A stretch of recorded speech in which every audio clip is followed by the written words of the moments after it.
Neves, Yeah. how many times a day do you think about the Roman Empire? None. I don't think about the Roman Empire. Why would I? How many times a day do you think about Megalopolis? Oh, like 7 times a day at least. The film's amazing.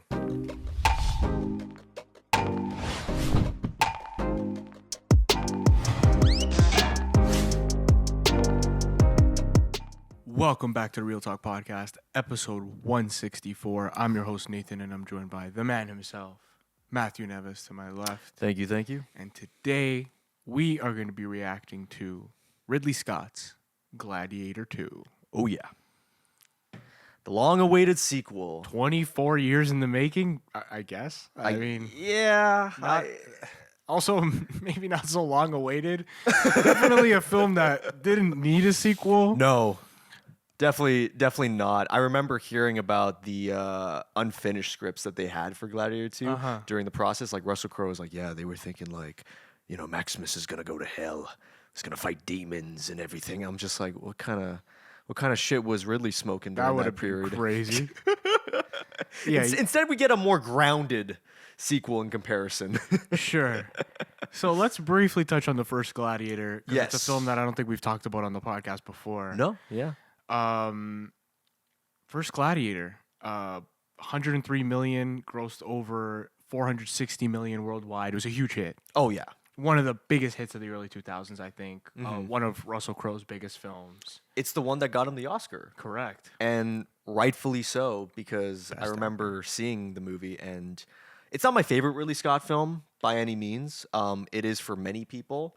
It's one of those movies where you see it on a lot of people's favorite movie of all time. Yeah. Rightfully so, because you get Crowe's performance, you get the soundtrack, you get that iconic ending that, like... It's one of the more rewatchable Ridley Scott films. Yeah, I would say so, especially with its concept, because, Gladiator films aren't as popular as, like, in recent memory. I mean, I guess you can look at Spartacus and stuff, but those are like from the 50s and 60s. Yeah, no, they're not. I mean, it's kind of a dead, like the sandals and swords kind of movie. Could die with Ridley Scott. Like, he's the only man who's being allowed to make these kinds of movies at the moment. Yeah, I mean, the only ones I can think of recently was like the Clash of the Titans movies, but even those were remakes of the 80s films. So, yeah, no, the Gladiator films, this one and the sequel are the ones that are keeping it alive still. Yeah, and like Russell Crowe's so good in the first movie. Yeah. It's just such a hard-hitting film that, like, when a sequel comes out 24 years later, you got huge shoes to fill, right? You can't bring him back. You can't, and you can't bring him back. That's the thing. Because if they did in that way, like, he fights demons and stuff, it would ruin that character. For sure. Maximus, that was his revenge. That was his goal. And that beautiful music when he finally says his last words to her. And it's just like... Yeah, and then he's like going home, to be with his family.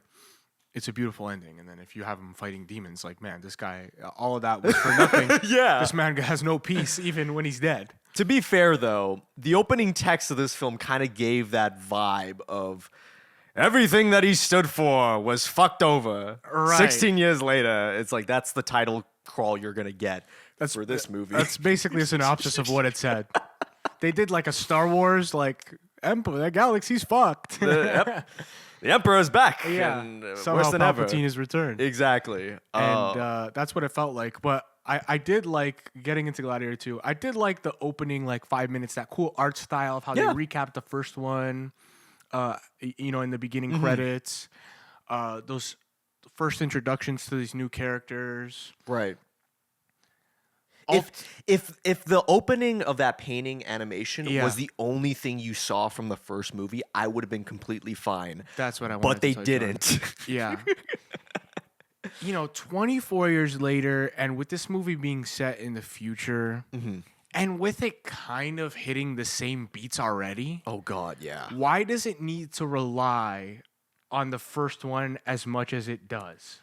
The reality is you don't need to watch. You shouldn't need to watch Gladiator 1 or know anything about that film to enjoy this one because it is set in the future with new characters. I fully agree. It's like if Ridley Scott directed Aliens instead of Cameron. Imagine what he did for Aliens. He just used footage from the first one. Right. And it's like, that's not what Aliens is. Aliens is a completely different tone. It can stand on its fucking own. Gladiator 2 should have been that, but every single time you saw clips from the first one, you're thinking, oh my God, they're really relying on it. It was so unnecessary. Like, the Yeah. film's already called Gladiator 2. We know it's the sequel. Yeah. Like, let this shit play out. He's dead. Yeah. Spoilers if you didn't fucking know. He's dead, and Rome has changed drastically in that time. You know what I Yes. mean? This is a future Rome. So I right off the bat didn't like how they were relying on that so much. Yeah. The characters here. Let's get into that because, okay, if the story of Gladiator 2, kind of like the more I thought about the outline, I was just realizing, like, holy fuck, it's literally just Gladiator again. Yeah. So, the son of Maximus Yes. is living somewhere else with his wife. He's just chilling, and then Yeah, he was sent away for Yes. his safety. yes, And now he's living somewhere else with his wife. just chilling, and then Rome shows up. Mm-hmm. The general Pedro Pascal is there, and he's taking over. He's taking everyone as prisoners and stuff. And what is it? Paul Mescal, Lucius. Lucius, yeah. Lucius, that's a pretty Good good name. His wife dies during battle. He gets kidnapped, and he seeks revenge. And he goes into the gladiator match, and it just sounds like the first movie again. Yeah, it's like- just not as emotional. Exactly. Here you go again. I'm slightly less invested, but here we go again. Work your way up in the arena, like you're a boxer trying to fucking get to the belt. Yeah, exactly. And a lot of the performances when they're doing it, it just seems so by the numbers. It's like, all right, gladiators, you're going to fight to the death. And, the last one survives, and this man will buy you if he thinks you're really good and stuff. It's like, I've heard this stuff before. I know. This is so common, and I'm sorry. I know Paul Mescal is a great actor. I've seen a lot of clips from various stuff that he's done. More specifically, After Sun. I heard After Sun was really good and stuff. I don't think he's given anything for this. I don't think it's his fault that I don't love his character. It's the script. Yeah. It really is the script. It does him no favors. No. No favors that he just has to act like a less inspired version of Russell Crowe. Yeah. There's just not enough plot to support me caring about him as much as I cared about Russell Crowe. Yeah. And he already has those shoes to fill as much as I care about Maximus. It's just a worse character. I fucking agree because you don't really get, okay, his motivation's like, he killed my wife and stuff. It's like, yeah, the first one, it's his wife, it's his kid. Yeah. He's mourning for them. That shot when he's like looking up and she's hung and stuff. Yeah. And like, that is fucking cinema. That's beautiful. Yeah. That's so tragic. We don't get anything close to that emotionally from this guy. No. And it's like, who is he as a character? Like, what are his personality traits other than just being the son of Maximus and doing the same, like, just repeating that character? He's repeating the exact same themes that Maximus said at the end of the first one, just louder. Yeah. He's just saying it louder, and louder doesn't mean more emotional or better. And I think, man, to revisit Gladiator 24 years later, I feel like you had to have something a little different to say. Absolutely. Like, at least something. Even the whole concept of Rome being corrupted. Yeah, it is. Like, are we going to say anything more than that? Yeah. Like, I think there was parts of it that tried, like, the sad thing about it is Gladiator 2 has a lot of cool little moments that could have made it better. 100%. At the end of the day, this is still a Ridley Scott film. Yeah. And I think the politics and dynamics are quite interesting here and where this film is at its best. When they're exploring people's real motivations. Yes. Pedro Pascal behind closed doors. I like that. They present him as this guy who's loyal to Rome. But really, behind closed doors, he's like, these emperors are ridiculous. Yeah. And we need to overthrow them. I like that. Denzel Washington. Can we just talk about Denzel, the best part of this fucking movie? Oh my God. Denzel Washington is one of the best actors of all time. Holy shit. When he is on screen, you lock in. Yeah, When he's man. talking, you listen. Holy shit, man. I was like, when he was the first time on screen, I was just like, oh, thank God. Thank God. Charisma. Yeah. Charisma, energy, everything, man. I fucking loved it. And his character is very good because he always has a play. He always has a play, and what he's saying is never what he really means. Yes. right? That's what I love about that. He's a character that was not copied or recycled from the first movie. He's nothing like that older man from the first Gladiator where he's like, I'm going to train you, Maximus. No, this guy's just like, look, I got to do my thing. You can do yours, but I'm going to get what I want. He is trying to rise in the ranks just like Lucius is, but he's not fighting. Yeah. And that's interesting to me. He should have been the main fucking character. I fucking agree with that. Holy different. shit, dude. Imagine this is how the movie starts. You don't even bring up anything from the first movie. You cut to Denzel. He's like buying slaves to be gladiators and stuff. Call it gladiators. There you go. And he's the one who's like, who will be the best? Who will be the best? And you don't know who Lucius is. The twist is, in this trailer, you don't know who the son is, and all these people are fighting, and maybe he's trying to find out. And the mother, he's like having a relationship with her and stuff like that. And the very end of the film is a reverse of the first one. He's the one that becomes the Joaquin Phoenix and dies and sees Lucius, and he's like, the rise to power, no matter what, it continues. And you cut to him, a zoom in on his face as he dies.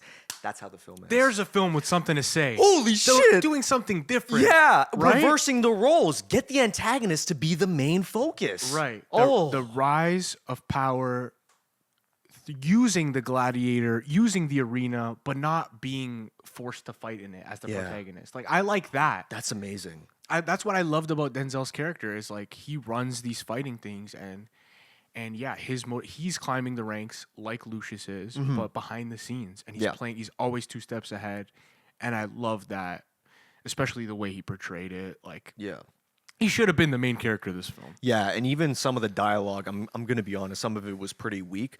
But coming from Denzel, like the scene where he's getting wine drunk with the other man, and it's basically just exposition scene. Yeah. But it's so well done from a performance standpoint that I don't give a shit. He's got the fucking energy when he's like looking at the woman and stuff as he's drinking. It's like, that's something you don't get from a lot of actors. You don't get that extra step going beyond the page. It's true. He like literally covers up some of the bad writing with his performance. Yeah, man. Like honestly. Like even when Denzel ends up fighting him.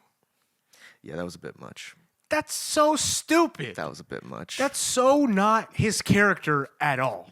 Why the hell is the guy behind the scenes who runs the fight, never claims to be a fighter, never talks about no background of him being a fighter, all of a sudden is fighting Lucius and keeping up with him? Yeah, no, that was funny. It was just like... It shouldn't have been the case. It should have been like a Joaquin Phoenix where he's like, you're clearly not a fighter. You're done. Exactly. It made no sense. The whole thing about him is that he plays behind the scenes and is always 2 steps ahead. Yeah. Why did it come down to him fighting him? Because we needed another climax for this film. It's Gladiator 2. You have to end the film with a fight, even if it doesn't align with the characteristics of the people. At all. Yeah, at all. I fully agree. Another complaint I have is the 2 brothers. I do not like this overacting. What the fuck? Bad. You can tell that they were being like, oh, it's like Joaquin Phoenix. Like, no, man. Watch the first film again. Like, no, it's not. Watch the first film again. He was not acting like that. Again, another situation where you have huge shoes to fill. Yeah, man. The choice of the twin emperors, I don't like it that much because there was no purpose to it.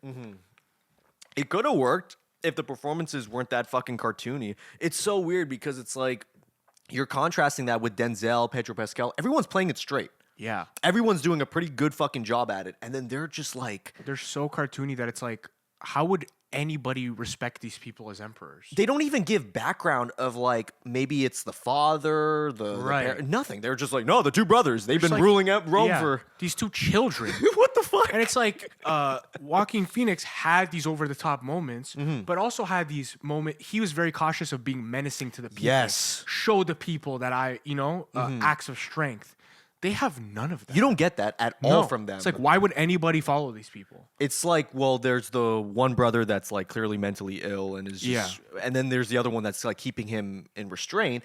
But it's like, I can't see them ruling Rome. No. Where the fuck do you find these people? Like, if anything, it should have just been Denzel. I agree. Like, I was waiting for him to rule Rome, and then when he does, it's like, oh, we got 20 minutes left of the fucking movie. I'm like, what the fuck? Damn, this happened way too late. I like those moments though where you see that sinister side of him, because a lot of the movie is more him trying to be kind of a mentor, kind of a trainer, kind of a you'll be my instrument type of thing. Yeah. I like those scenes. And the turn of him being more of the antagonist is what I like as well. But man, those fucking emperors, man, I do not vibe with them at all. No, it was bad. It was laughably bad. Took me Yeah. out of the film every time they were on screen. I'm like, this doesn't, I not believe it's not believable to me. Yeah. And there are good things in this film. It's not like, aside from the emperors and stuff, I do like the gladiator matches. For sure. 100%. They definitely went up. Whole ass boat in there? Yeah. Boat battle? I'm like, yo, this is crazy. I don't know about historical accuracy of riding in on rhinos and having boat battles in the arena, but fuck, it was entertaining to watch. Dude, they're all speaking English. I'm fine. Right. I'm fine Yeah. with that. Dude, Denzel, he's having the time of his life. Like, I'm. Denzel is doing training day in a different outfit. Yeah, like It's fucking fantastic. what's his name in the film? Marcrinus. It's like, oh, yeah. Marcrinus, how are you doing today, sir? And he's like, my man. You know, he's just shaking his hand and shit. I don't give a fuck. He's having fun. He's got charisma. He's not boring. Like, and the Yeah. boat scene's amazing, as well as the rhino scene, which I found out recently. Ridley Scott wanted it to be in the first movie, but due to budgetary and The boat scene? rhino scene. Oh, the rhino one. Yeah, he's like, oh, I want a fucking rhino in this, man. And they were like, Ridley, it's 2000. We our budget's so big already. We can't. So they had the tigers. they had the tigers. The tigers hit. Oh, the tigers was hit. good, Yeah. too. And they did do good with the rhino scene as well as the baboons, right? Yeah, which was cool too. They looked good. Yeah. Did they need the shark in the water? I don't fucking know. Okay, they definitely went a little. It above was that. like the shark was like, really? We have to have a shark? The stakes aren't high enough that these people are fighting to the death on a boat? Yeah, but the thing that I like is the thing I liked more from the first one that wasn't really shown in the sequel as much was like the sacrifice or something like that, where you kind of got that from Pedro Pascal in this movie when he's fighting Lucius. Yeah. But like I'm thinking of scenes from the first Gladiator where he's like fighting that man, the bigger man, and he's about to kill him, and he's like, no, puts his sword down and stuff like that. Like that to me was more emotional than when it was done here. Earned. That was earned. And yeah, the progressed well.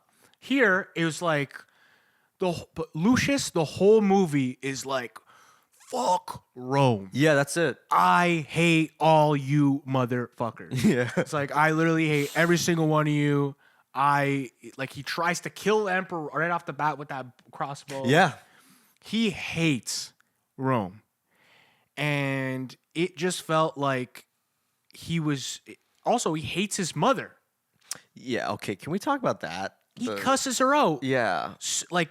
Acts like he never wants to see her again. Mm-hmm. Then all of a sudden, they're in the arena. He gets what he wants. Yeah. Pedro Pascal's like, I know who you are. Yeah. You're a cool guy. Mm-hmm. And he's like, all right. It's not Guess I don't- earned. It's not earned. He just flips. He flips, and the flip doesn't make sense. And the Pedro Pascal, his death is not as emotional because I feel like they don't flesh it out as well 100%. as other characters. That's what I mean. Like even the turn of heart when that happens, when Pedro Pascal dies, now Lucius is like, oh, well, I guess my mother did care for me and stuff. I was like, well, yeah.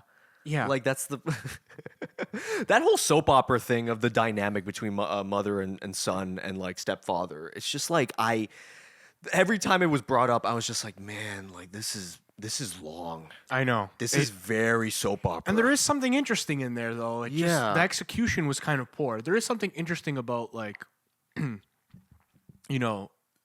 that dynamic of Lucius thinking that Pedro Pascal's character is this asshole. Yeah.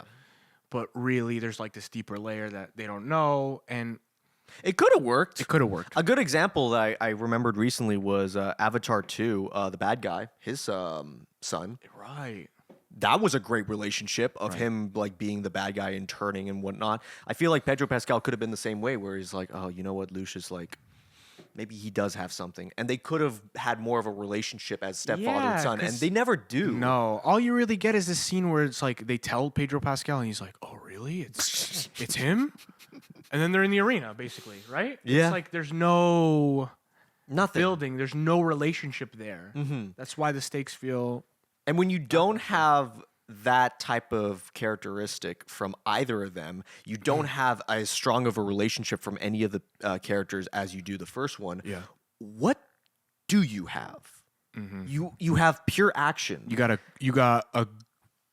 good action directed by Ridley Scott. Which, hey, I'm not like it's worth the price of admission. Yeah.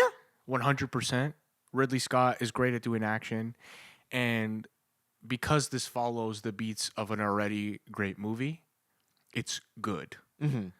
But if you saw a re-release of the first Gladiator on IMAX versus this one in IMAX, where are you gonna go? you would never want to see this movie again. You would go to see Gladiator again. Yeah, and already I never want to see this movie again. Like, if I want to watch Gladiator, I'm just gonna go watch the original, the better version of this. I will probably never watch the sequel again, even though I had fun with it. We've been getting these fucking sequels this year, like Beetlejuice 2, Deadpool and Wolverine. Like, I'm trying to think of another sequel where it's like, the first one is so good. Yeah. I'm gonna forget this sequel. Like, there's nothing new about this. This movie cost $310 million. I'm just reading this fucking note now. What? Yeah, this movie cost God. $310 million and is expected to need at least $800 million in global box office It needs to that. break even, It needs that. Fuck, man.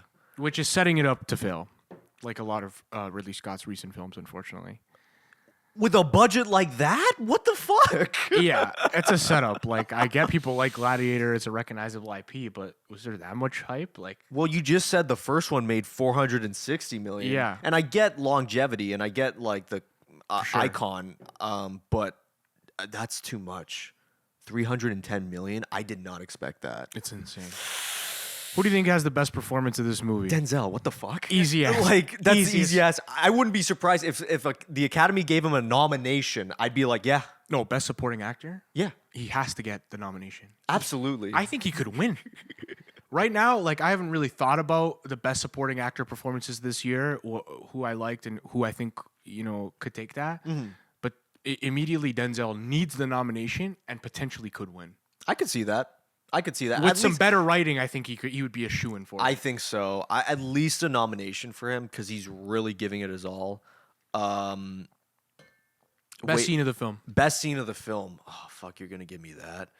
Probably the scene where Denzel is like, give me the bow, and just shoots the mother. right then and there. That was fucking good. That was cold-blooded. I was like, fuck yeah, man. That whole sequence of like all the older emperors just getting killed and stuff. Yeah. And then like Lucius is like trying to fight them off. I'm like, that's a pretty interesting thing because we haven't seen that. I agree. We haven't seen these old emperors just dying right in front of you in an arena. So Best scene is, anything Denzel turning villain. yes, It's the best scene of the film. totally agree. Dude, did you notice the music wasn't that good either? Yeah. Dude, the first one. The first one is Hans fucking Zimmer Right. music. And it's like the only times that it worked in this film was when they brought the first movie soundtrack back. I don't remember any particular part where I was like, this music's hitting. Right? Dude, Which in the first one, there's lots of that. that's disappointing. I have to say that. I have to point that out too. The music was very underwhelming. That's true. Ridley Scott's already writing Gladiator 3. Get the fuck out of here. Where could they take this, Neves? What do they do now? Because the movie that you just drafted up that I think would be better than this, they can't do that anymore. No, they can't because he's fucking dead. They wasted Denzel. Shit, man. So where could they possibly take Gladiator 3? And that's not just do the same movie again. You know what? Go mythical, man. Honestly, I don't know what else you can do with this, man, because Gladiator is very... The first one is a contained story. Like, I don't understand why it was needed to make a sequel. And if so, they had to have written a better one than this, man. I know. Like, this Why is so Ridley by the Scott number. writing Gladiator 3? Bro, you're 80. He's almost 90, You're dude. almost 90. I will say this, though. I like this slightly more than Napoleon. Sure. Napoleon was way fucking longer, way more tedious. This one was like more straight to the point with its narrative, which I was fine with. Yeah. But the first Gladiator is a longer movie, and that one felt shorter than this. Oh, the first Gladiator is a fucking breeze of a film. That's almost 2 hours and 40 minutes, Nathan. Perfect pacing, though. This one is less than 2.5, and it felt way longer. Yeah, had pacing issues for sure. There's no, don't make Gladiator 3, Ridley. I want to see a sequel to Ridley. Alien Covenant. I want to see you do weird shit with Ridley, that franchise. This, you don't waste one of your last few movies on Gladiator 3, making this a trilogy. There's no need. There was no need for this one. Yeah, there really wasn't. Do I think it's going to make its money back? Probably not, but like... Which is crazy, because the whole point of, this is a common thing we're seeing, like you said, we saw Beetlejuice do this. Yeah. Like, if it's not a fucking live-action remake, it's a fucking unnecessary sequel nowadays. To a film that's like 40, 30 years old. Right? But the whole point of making an unnecessary sequel from a studio standpoint is that we can capitalize off the IP and make free money. Yeah. But then when you make the budget of the film $310 million and the money they're spending on advertising, which is insane. I'm seeing this ads for this film everywhere. Yeah. I'm watching UFC. They're doing crazy Gladiator ads on UFC. Every YouTube ad I get is Gladiator on TV. Insane. It's everywhere. Yeah. You set yourself up to not even make money and capitalizing off the IP. So makes this film even more pointless, considering the fact that you're not going to make money. You made a worse version of the first one. Yep. It's unfortunate. I think the budget came to other shit because I think I read Denzel was like talking about, it's like they built the Coliseum. They did all this shit. Damn. I was like, well, yeah. Now I know why it's 310 million because I didn't know what the budget was when I saw that clip, but I was just like, holy fucking shit. I wish the production value was on par with the writing because god damn, that's a shame. I know. It is a shame, man. And really, Ridley Scott, he still knows how to make a movie. There's good action in this movie. There is. Yeah. But it unfortunately falls short, and I will forget this film. I'll just watch the first one Unlike again. the first one. Yeah. It's literally just like, you're going to watch this, and then 5 years later when you're like, oh, I want to watch Gladiator, you're going to go back to the first one. That ending, too, I was not a fan of at all. With Paul Mescal, because he's like, talk to me, father. And it's like, man, they really wanted Russell Crowe back, man. They really, that's all I felt when it cuts to him in the last shot. It's a good shot, not to say it isn't, but the emotion is nowhere near what Maximus had. And everyone's going to think about that. When they see the movie and it ends, they're going to be like, oh, the first one. They're not going to think of the last shot of Gladiator 2. They're going to think of that. So, whatever. First one's still great. Just watch that. Final ratings? I'm giving this a generous 5 out of 10, 2.5 out of 5 stars. Man, I still love Ridley Scott. I think the action is on par with the first. I'm giving it a 6 out of 10. You'll bump it. 3 out of 5. All right. Let us know your thoughts on Gladiator 2 in the comments below. Please leave a like, comment, subscribe to your boys. It means the world to us. We got more reviews coming. And most importantly, don't forget to take care, brush your hair. Peace.